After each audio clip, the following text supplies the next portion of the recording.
Kung Fu Panda Game. In human history, there was a perfect point in time, an era where games were easy enough to make but also popular enough for every major movie to have its very own video game. Spider-Man, Fantastic Four, 300, Dark Knight game almost came out. Harry Potter, Pacific Rim. Pacific Rim?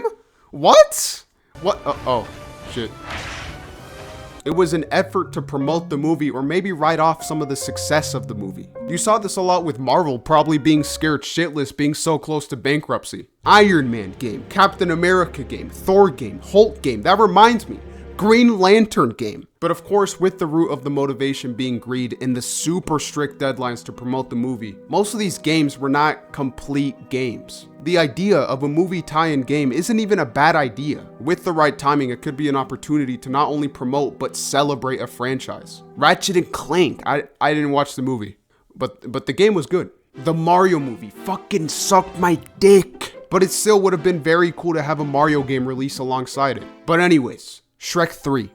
Shrek 4? They did this? Okay, whatever. Kung Fu Panda. Kung Fu Panda 2? What? Okay, no, this video is about Kung Fu Panda Game 1, okay? Okay. Kung Fu Panda was a game I played in my very early days. I had it for the 360, and what happened is that my dad sold the console alongside every physical game we had. So my games basically got Thanos'd. I still had childhood games like Battle Block Theater, Toy Story 3, and Plants vs. Zombies, but games like Crash of the Titans, Spider-Man Edge of Time, and Kung Fu Panda were gone. Until I learned how to use super secret internet powers. I played through the game. So what do I think? It's cute. It kind of retells the Kung Fu Panda 1 story, but with a $10 budget. The secret ingredient is nothing. Wait. It's just plain old noodle soup? There's obviously stuff changed to make more video game levels, like the inclusion of Kung Fu Panda 2, guys. Tai Lung now has an army or some shit. Po finds himself in a desert talking to Oogway's ghost near the Temple of Oatmeal Cookies, which is where Tai Lung trains. Female Oogway. Who the fuck made this? But the story always serves back around to the pivotal moments. And it's fucking amazing. Some of the lines are the same, but the voice acting is so shit and it's fucking hilarious.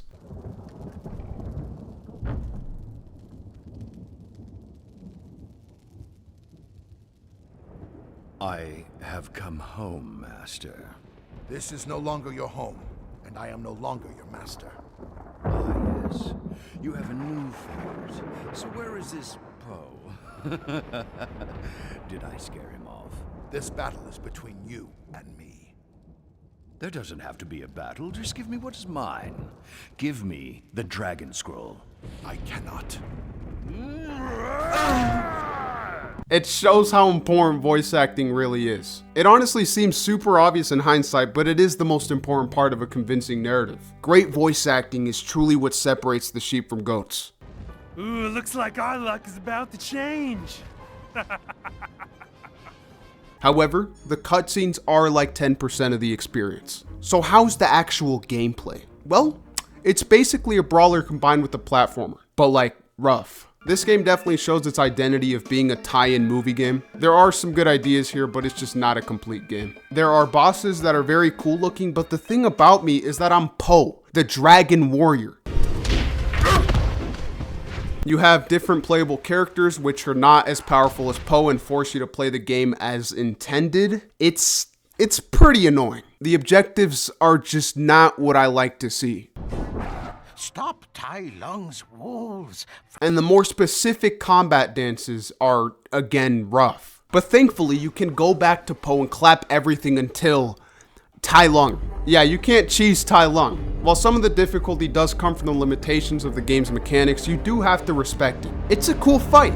I died like 30 times to this guy, and you can't skip the cutscenes. The platforming is not really anything too special, and there are a lot of quick time events. I don't think I see any place for quick time events in an ideal game, but I will say that nothing about this game is terrible. I actually did appreciate it and enjoyed it at times. There were things that I remembered, like this training level, this sound effect for getting cut by a dummy.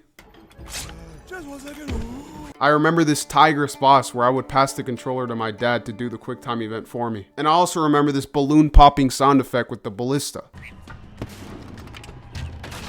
I didn't have any intense feelings of nostalgia. Obviously, memory provides continuity, but the truth is that we're always changing. You can never only experience something as you are now. And as I said before, I thought Kung Fu Panda Game was cute. So thank you. My son is a kung fu genius.